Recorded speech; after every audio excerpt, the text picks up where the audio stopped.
국민의힘이 부동산 투기 의혹을 받는 자당 의원 12명에 대한 소명을 듣고 이 가운데 6명에 대해 징계를 내렸습니다. 5명에게는 탈당 권유를, 1명에게는 제명 조치를 내린 건데요. 국회 취재기자 연결해 자세한 소식 듣겠습니다. 서영석 기자. 국민의힘 이준석 대표가 부동산 투기 의혹에 휩싸인 의원들에 대한 명단을 공개하고 이들에 대한 징계를 발표했습니다.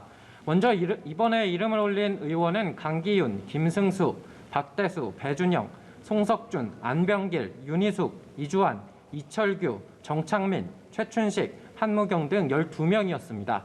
여기에는 대권 주자인 윤희숙 의원과 윤석열 캠프에서 활동 중인 의원 5명도 포함되어 있습니다.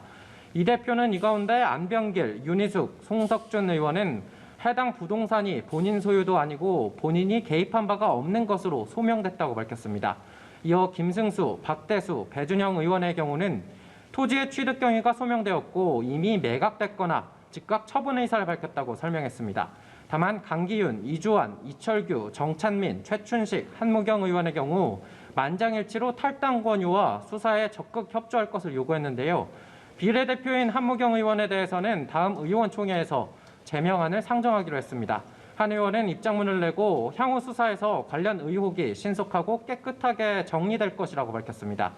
12명 전원의 탈당 권유를 내렸던 민주당과 비교하면 각 의원들의 소명을 먼저 받고 조치를 했다는 게 다른 점인데요. 당으로부터 충분하게 소명됐다는 판단이 내려진 의원들도 국민들 앞에서 충분히 해명하는 자리를 이어갈지도 주목됩니다. 한편 법제사법위원회 오늘 전체 회의가 열렸죠. 그런데 언론중재법을 두고 여야 충돌이 심화하는 모습이라고요. 네, 오늘 법사위 전체 회의는 시작부터 여야가 격돌했습니다.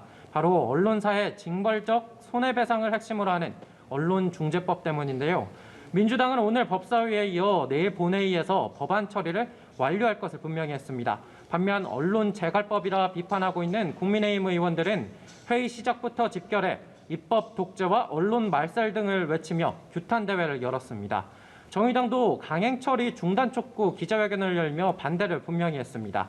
가까스로 개의는 됐지만 민주당은 코로나 방역 상황을 이유로 들며 국민의힘이 규탄 대회를 연 것에 유감을 표했고 국민의힘은 문체위에서 합의 없이 날치기한 언론중재법을 올려 국회법을 위반해놓고 방역수칙 운운하는 것은 어불성설이라고 맞받았습니다.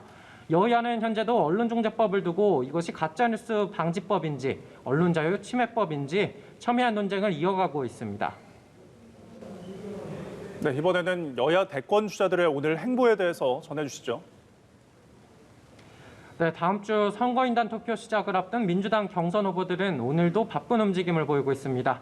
이재명 후보는 오늘 오후 캠프 사무실에서 직능단체들과 정책 협약식을 갖고 약속을 지키는 정치를 앞으로도 계속하겠다고 강조했습니다. 이낙연 후보 역시 정책 구상을 위해 청년, 장애인, 노인 등 우리 사회 약자들로부터 민심을 청취하는 시간을 보냈습니다. 정세균 후보는 신수도권 충북 발전 전략을 이야기하며 충북 표심을 다졌고 박용진 후보는 대구로 향했습니다. 추미애 후보는 복지국가 공약을 발표했고 자가격리 중인 김두관 후보는 화상으로 언론 인터뷰를 소화했습니다. 국민의힘 대권 주자들은 언론중재법 처리를 앞두고 한 목소리로 비판의 메시지를 내고 있습니다. 윤석열 전 검찰총장이 지난 일요일 기자회견을 연 데 이어 박진, 윤희숙 의원, 최재형 전 감사원장과 유승민 전 의원은 어제 공동성명서를 발표하기도 했는데요. 유승민 전 의원은 오늘도 오전부터 시위 현장을 방문했습니다.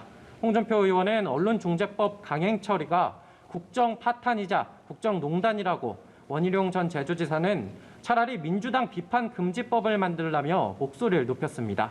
지금까지 국회에서 전해드렸습니다.